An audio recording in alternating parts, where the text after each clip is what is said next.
दिवाळीचा फराळ बनवताना बऱ्याच वेळेला चकली बिघडली जाते, तेलात विरघळते किंवा तेल जास्त पिते किंवा लूज पडली जाते, आतून खुसखुशीत होत नाही. तर आजच्या व्हिडिओमध्ये आपण योग्य प्रमाणासह चकलीची रेसिपी पाहणार आहोत आणि तुम्ही पाहू शकता आतून एकदम खुसखुशीत पोकळ अशी ही चकली तयार झालेली आहे. भाजणीसुद्धा मी दाखवणार आहे आणि त्याचं योग्य प्रमाणसुद्धा मी या व्हिडिओमध्ये सांगणार आहे. तुम्ही जर चॅनलवरती नवीन असाल तर प्लीज चॅनलला सबस्क्राईब करा आणि बेल आयकॉनवरती प्रेस करा, म्हणजे माझे नवनवीन व्हिडिओज तुमच्यापर्यंत पटकन पोहोचतील. चकली बनवण्यासाठी सर्वात अगोदर तांदूळ लागणार आहेत. तर इथे ज्या तांदळाचा भात चिकट होत नाही असेच तांदूळ वापरायचे आहेत. मी रेशनच्या तांदळाचा वापर इथे करत आहे. तांदूळ स्वच्छ निवडून घेतलेले आहेत. मेजरमेंटसाठी हा कप घेतलेला आहे. इथे 2 कप तांदूळ मी घेणार आहे. तुम्ही वाटीने घेत असाल तर 2 वाटी तांदूळ मोजून घ्यायचा आहे. तांदूळ मोजून घेतल्यानंतर तांदूळ स्वच्छ धुवून घ्यायचा आहे. वजनी प्रमाण म्हणाल तर साधारणतः 500 ग्रॅम म्हणजेच अर्धा किलो हा तांदूळ आहे. 2 ते 3 पाण्याने तांदूळ स्वच्छ धुवून घ्यायचा. धुवून घेतल्यानंतर यामधील पाणी काढून टाकूयात आणि एका सुती कपड्यावरती हा तांदूळ सुकवून घ्यायचा आहे. उन्हामध्ये अजिबात वाळवायचा नाही. सावलीमध्ये एका सुती कपड्यावरती पातळ असे हे तांदूळ पसरवून सुकवून घेऊयात. हवं असल्यास तांदळाबरोबर डाळी सुद्धा तुम्ही धुवून घेऊ शकता. तर तांदूळ मी पसरवून घेत आहे. तांदूळ पातळसर पसरवून घेतले की मग ते व्यवस्थित सुकले जातात आणि मग खमंग असे भाजले सुद्धा जातात. ज्या कपने तांदूळ मोजून घेतलेले आहेत त्याच कपने इथे मी 1 कप हरभरा डाळ घेतलेली आहे. वाटीने मोजून घेत असाल तर 1 वाटी हरभऱ्याची डाळ घ्यायची आहे आणि डाळ न धुता मी कपड्यावरती पुसून घेणार आहे. तर या पद्धतीने कपड्यावरती सर्व डाळी मी पुसून घेत आहे.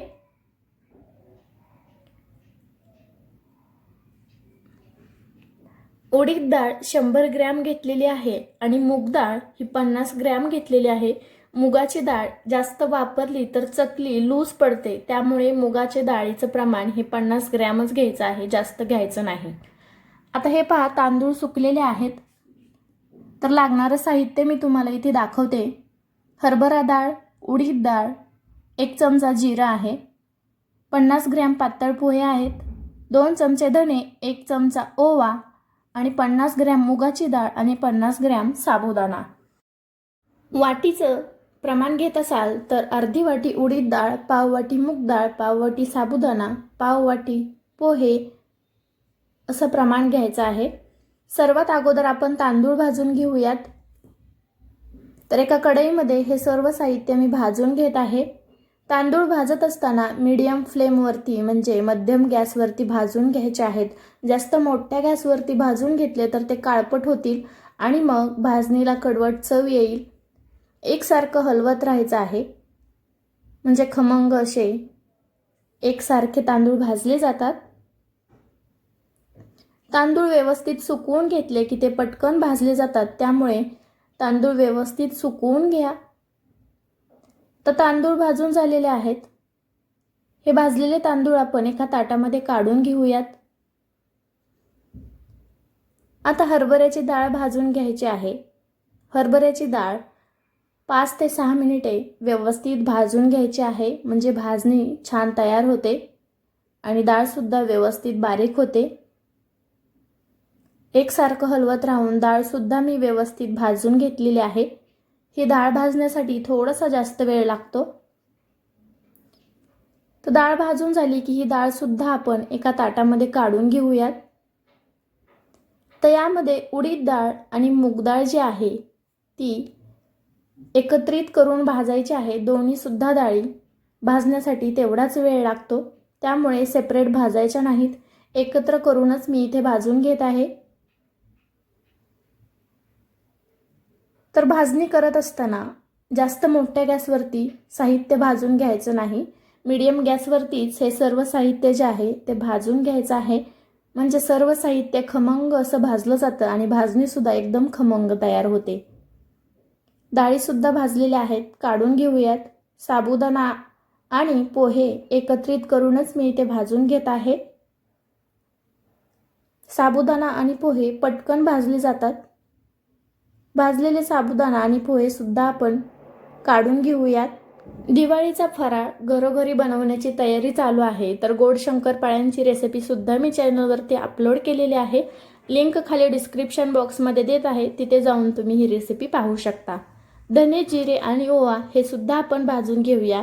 तर पुन्हा एकदा याचं प्रमाण सांगते। 2 चमचे धणे, 1 चमचा जिरं आणि 1 चमचा ओवा असं प्रमाण मी इथे वापरलेलं आहे।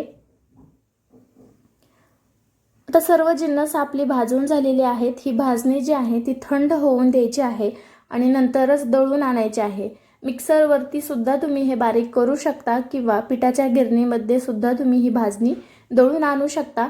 फक्त व्यवस्थित थंड करून घ्यायचे आहे आणि दळून आणायचे आहे।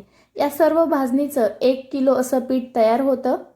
भाजणी मी दळून आणलेली आहे। ज्या कपने तांदूळ मोजून घेतलेले आहेत त्याच कपने 3 कप इथे भाजणीचं पीठ मी घेत आहे। म्हणजेच अर्धा किलोची आपण चकली इथे बनवत आहे। अर्धा किलो भाजणीच्या पिठाची चकली आज आपण बनवत आहोत। वाटीने जर घेत असाल तर 3 वाट्या हे भाजणीचं पीठ घ्यायचं आहे। आता एक कढई गॅसवरती ठेवलेली आहे। ज्या कपने हे पीठ मोजून घेतलेलं आहे त्याच कपने पाणी सुद्धा मोजून घ्यायचं आहे, म्हणजे प्रमाण कमी जास्त होत नाही। 3 कप पाणी मी या कढईमध्ये टाकलेलं आहे आणि पाण्याला चांगली उकळी आणायची आहे। आता याच पाण्यामध्ये 2 चमचे तीळ मी टाकत आहे। चवीनुसार यामध्ये मीठ आणि तिखट टाकूया। तर तिखट आणि मिठाचं प्रमाण थोडंसं जास्त वापरलं तरी सुद्धा चालेल, कारण चकली तळल्यानंतर याची चव थोडीशी कमी लागते। तर 2 चमचे तिखट मी यामध्ये टाकलेलं आहे, तुम्ही जास्त सुद्धा ते टाकू शकता। 3 कप पाणी आहे तर 3 चमचे तेल मी यामध्ये टाकत आहे।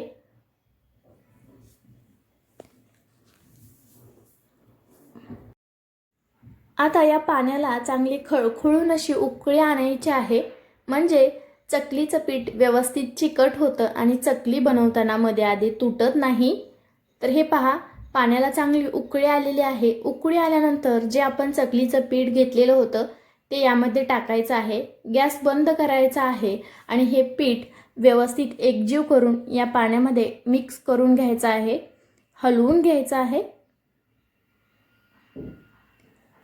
तर गरम असल्यामुळे हे व्यवस्थित काळजीपूर्वक आपल्याला मिक्स करून घ्यायचं आहे।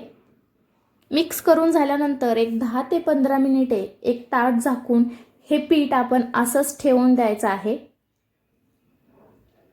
10 ते 15 मिनिटानंतर हे पीठ एका ताटामध्ये काढून घेऊयात। हे पीठ 10-15 मिनिटानंतर सुद्धा गरम राहते, त्यामुळे लगेचच हाताने याला मळायला घ्यायचं नाही। पीठ काढून झाल्यानंतर एखादा तांबे किंवा भांडं घेऊन, पेला घेऊन हे पीठ एकजीव करून घ्यायचं आहे। इथे बटाटा स्मॅशरचा मी वापर करत आहे। पीठ पहा छान चिकट झालेलं आहे। तर पीठ थोडंसं थंड झालं की मगच हे हाताने मळायला घ्यायचं आहे। हाताने मळताना व्यवस्थित एकजीव करून हे पीठ मळून घ्यायचं आहे, म्हणजे चकली व्यवस्थित बनली जाते। तर हे पहा, मी व्यवस्थित असं हे पीठ मळून घेतलेलं आहे। चकली बनवण्याची खूप वेगवेगळे प्रकार आहेत, पण आज आपण भाजणीची चकली बनवतोय आणि भाजणीच्या चकलीला एक वेगळी चव येते आणि छान खमंग खुसखुशीत सुद्धा ही भाजणीची चकली तयार होते। या पिठामधील एक गोळा घेऊन तो सुद्धा एकसारखा बनवून घ्यायचा आहे। ज्या शेवग्यामध्ये तुम्ही चकली बनवणार आहात त्याला अगोदर सर्व बाजूंनी तेल लावून घ्यायचं आहे आणि त्यामध्ये हा गोळा भरून घ्यायचा आहे। गोळा भरत असताना एकसारखा दाबून घ्यायचा आहे। आतमध्ये जागा कुठेही शिल्लक ठेवायची नाही, म्हणजे चकलीची तार जी आहे ती एकसारखी बाहेर येते। आणि या शेवग्यामधील जी चिपळी असते त्याची जी काटेरी बाजू आहे ते खाली करून घ्यायची आहे, म्हणजे चकली व्यवस्थित काटेरी बनली जाते। जो कोणता तुम्ही सोऱ्या वापरत आहात त्याचं झाकण व्यवस्थित पॅक करून घ्या, नाहीतर ते पीठ बाहेर येऊ शकतं। 2 पेपर घेतलेले आहेत, त्या पेपरवरती मी चकली बनवून घेत आहे। तुम्ही ताटावरती किंवा डिशवरती सुद्धा चकली बनवून घेऊ शकता। आणि पहा इथे अजिबात आधेमध्ये कुठेही ही चकली तुटत नाही, एकसारखी ताऱ्याची पडली जाते। अशी एखाद्या डिशवरती चकली बनवून घेतली तर तेलात सोडायला सुद्धा खूप मदत होते। 5 ते 6 चकल्या मी बनवून घेतलेल्या आहेत। अगोदर तेल गरम झालेलं आहे की नाही हे चेक करून घ्या आणि मगच चकली यामध्ये तळायला टाका। सुरुवातीला एकच चकली तेलामध्ये तळून घ्यायची आहे, म्हणजे तेल जास्त तापलं असेल ते सुद्धा लक्षात येईल किंवा चकली तेलामध्ये विरघळत असेल ते सुद्धा समजलं जाईल। तर अगोदर एकच चकली मी तळून घेत आहे आणि जास्त चकल्या तुम्ही इथे बनवून ठेवू नका, त्या सुकल्या जातात। त्यामुळे 5 ते 6 अशा चकल्या बनवून मगच त्या तळून घ्यायच्या आहेत किंवा इतर कुणाच्या तरी मदतीने तुम्ही चकली बनवून त्या तळून घेऊ शकता। हे पहा, अगदी व्यवस्थित चकली इथे तळलेली आहे। जास्त मोठ्या गॅसवरती अजिबात चकली तळून घ्यायची नाही, नाहीतर ती लूज पडली जाते। आणि जास्त मंद गॅसवरती सुद्धा चकली तळून घ्यायची नाही, कारण ती खूप तेल पिते आणि जास्त तेलकट होते। आता इतर चकल्या सुद्धा आपण याचप्रमाणे तळून घेऊयात। नंतर तुम्ही 3-4 करून चकल्या तळून घेऊ शकता। सुरुवातीला चकलीला खूप बुडबुडे येतात, कारण त्यामध्ये ओलसरपणा असल्यामुळे या तेलाला बुडबुड्या येतात। चकली व्यवस्थित तळली की मग या बुडबुड्या कमी होतात। चकली जास्त तळून घेऊ नका, कारण तेलामधून बाहेर काढल्यानंतर सुद्धा याची थोडीशी तळण्याची प्रोसेस चालू असते आणि चकली जास्तच काळपट होते। चकलीतील तेल व्यवस्थित नितळवून घ्यायचं आहे। टिश्यू पेपरवरती किंवा चाळणीवरती या चकल्या तळल्यानंतर काढून घ्या। आणि तेल इथे तुम्ही पाहू शकता, अगदी कमी प्रमाणात तेल इथे लागलेलं आहे। सर्व चकल्या एकसारख्या एका रंगावरती तळून घेतलेल्या आहेत। तुम्ही पाहू शकता, अगदी कुरकुरीत आणि खमंग अशा चकल्या इथे तयार झालेल्या आहेत। 1 किलोच्या भाजणीमध्ये 70 ते 80 चकल्या बनतात। अर्धा किलो भाजणीच्या पिठाच्या आज चकल्या बनवलेल्या आहेत, तर 35 ते 37 इथे चकल्या तयार झालेल्या आहेत। आतून पोकळी सुद्धा तुम्ही पाहू शकता, एकदम परफेक्ट पडलेली आहे। कुरकुरीत अशी चकली इथे तयार झालेली आहे। आजची ही रेसिपी जर तुम्हाला आवडली असेल तर कमेंट बॉक्समध्ये नक्की कमेंट करून सांगा आणि तुम्हाला सुद्धा चकली आवडते का हे सुद्धा कमेंट बॉक्समध्ये कमेंट करून सांगा। चॅनलला सबस्क्राईब करा आणि लाईक करायला विसरू नका।